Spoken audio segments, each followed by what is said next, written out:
Hey guys, welcome back to another video, and today we're going to talk about the new patch that will be coming out next Wednesday, patch 9.17 for Teamfight Tactics. So we'll take a look at the classes and origins first. The first class is Assassin, and Assassins are getting a rework.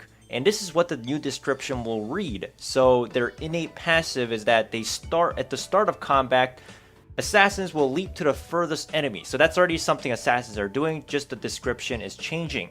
And what's really changing for Assassins is that now they'll gain bonus critical strike damage and the chance to critically strike as well. So when you have 3 Assassins on the board, you'll get plus 75% critical strike damage and have plus 10% crit strike chance. So right now, the default crit strike chance for all the champions in the game is 25%. And this means Assassins will now have 35% chance to crit.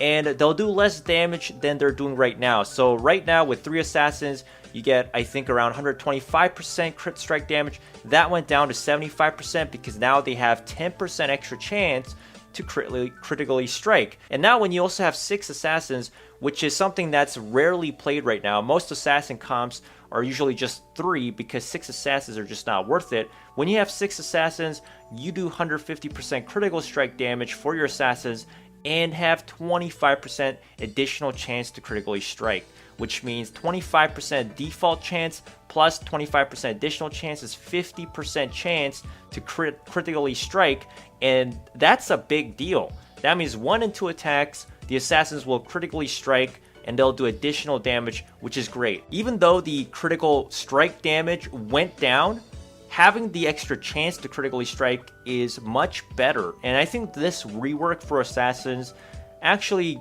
is going to make Assassins more playable up to the point where you will have 6 Assassins on the board, because right now 6 Assassin comp is just not a thing. No one ever does it because it's just not worth it. It's just not good enough. The incentive is not there, and 25% chance to only critically strike is just not enough right now. So definitely now this gives us more incentive to actually go for full 6 Assassins like before, because 50% critical strike chance is definitely not a joke. That's 1 and 2 attack, you're critting, and definitely the Infinity Edge, for example, is going to be much more viable, because the Infinity Edge, for example, is not very good if your champion never critically strikes. So I think if you build Infinity Edge and you go for 6 Assassins, this new comp will be very, very strong in patch 9.17. So we're going to have to keep an eye on the Assassin comps.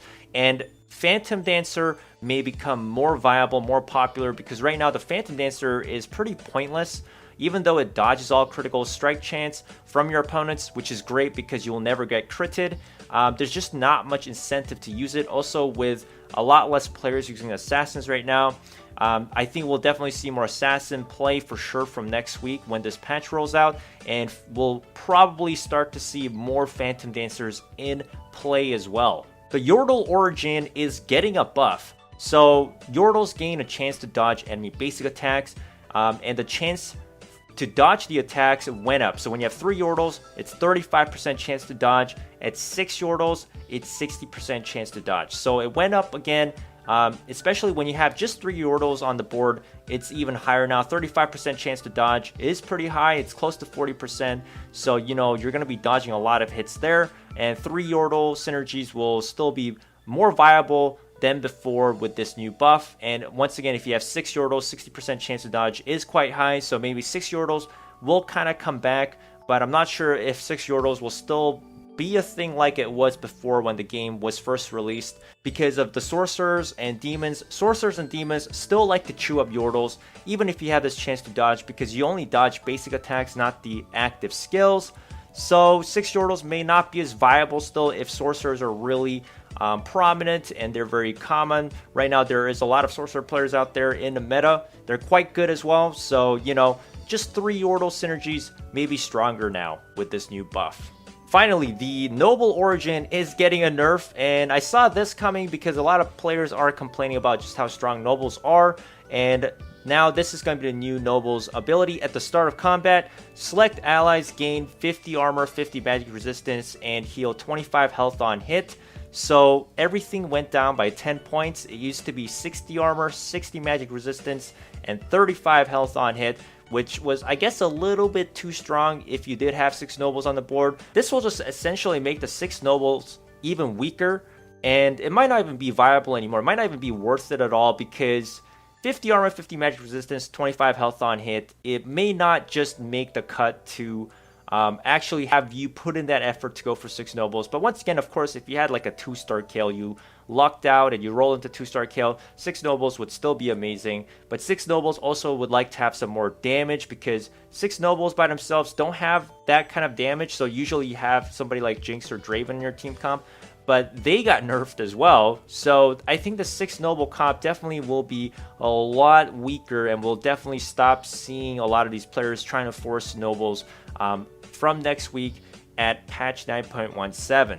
Now let's talk about the items. The first item we'll take a look at is the Hextech Gunblade. This item is getting a nerf. Basic attacks and spells heal the wearer for 25% of the damage dealt, so it went from 33% to 25%. I'm not exactly sure if this nerf was needed, but I guess there were some builds that made champions really strong with this item, but you know, this item wasn't really on the top spot anyways. I'm not exactly sure if this nerf was really necessary, because I personally almost never built this item. I'm sure some other players have, and they found a very strong build, but you know, it's not something that I was always worried about when I was facing against this item. But anyways, it's getting a nerf because apparently 33% of the healing was just too strong. The other item that's getting nerfed, which is similar, is the Bloodthirster, and instead of giving you 50% of the heals back when you deal damage, it is getting reduced to 40% of the damage dealt for healing. So we're losing 10% on the healing for Bloodthirster. This item was certainly very good on a lot of carries, especially someone like Draven, and it would just make Draven, Rengar, or Jinx, those kind of champions survive a lot longer. This item was also very good against comps that ran a lot of sorcerers, and with lots of sorcerers in the play, I felt like this item was very good for a lot of these carries. And now we're losing 10% of the sustained on this item. There's only a couple times I would say the Bloodthirster felt like it was overpowered. When someone rolled into the perfect Draven comp with the right items, perfect items of Draven with Bloodthirster, yes, he may never die, but you know, Draven also did get a nerf as well, and honestly, he was really the biggest issue with the Bloodthirster item. I can't really think of another champion that really was a problem with this item. I think this item was mostly fine. It was mainly Draven with the right comp that was a problem with this item. So once again, I'm not exactly sure if I agree with these two items getting nerfed like this, and I'm afraid the sorcerers may come back and start dominating the meta in next week, but we'll have to see what is going to happen exactly with that. Now let's talk about the champion buffs and nerfs. First of all, Swain is getting a nerf. I'm not exactly sure how he's getting nerfed, but I'm guessing it's going to be in terms of his damage that's going to be going down. I did notice that Swain was sometimes a little bit too strong, especially if you had a 2-star Swain or even a 1-star Swain with the right items. That guy was just destroying like every comp. He just would not die, and he was kind of a problem. So I do agree with this. I think Swain did need a bit of a cutback, and I totally saw this coming, and so he'll be getting a nerf. And then we have Jace, who's getting a buff. He's probably one of the weakest shapeshifters right now, and he's kind of in an awkward situation where there are a lot of items that don't really work with him. Him transforming into the Mercury Cannon form and he gets range feels really good because he knocks somebody back, stuns, and then he does a couple powerful attacks with high attack speed, but after that he just attacks way too slow. He doesn't do enough damage. He's not really tanky. He's just a very awkward champion after he transforms and uses all his Mercury Cannon blasts. So I think Jace getting a buff in some ways is going to definitely help him out for sure. I'm not exactly sure how he's getting a buff, but he definitely will be getting a buff for the next patch. And then Nidalee is getting a buff as well, so her mana cost to transform into a cougar went down to 85. So instead of 100, it's going to be 85. She's going to be transforming a little bit easier. I've noticed definitely for sure shapeshifters right now are not in the best spot, so a lot of shapeshifters are getting buffed, including Shyvana as well. And Shyvana is getting a big buff here on her Dragon's Descent. So first of all, her mana bar to transform into dragon also got reduced from 100 mana to 85, so it's gonna be faster for her to transform.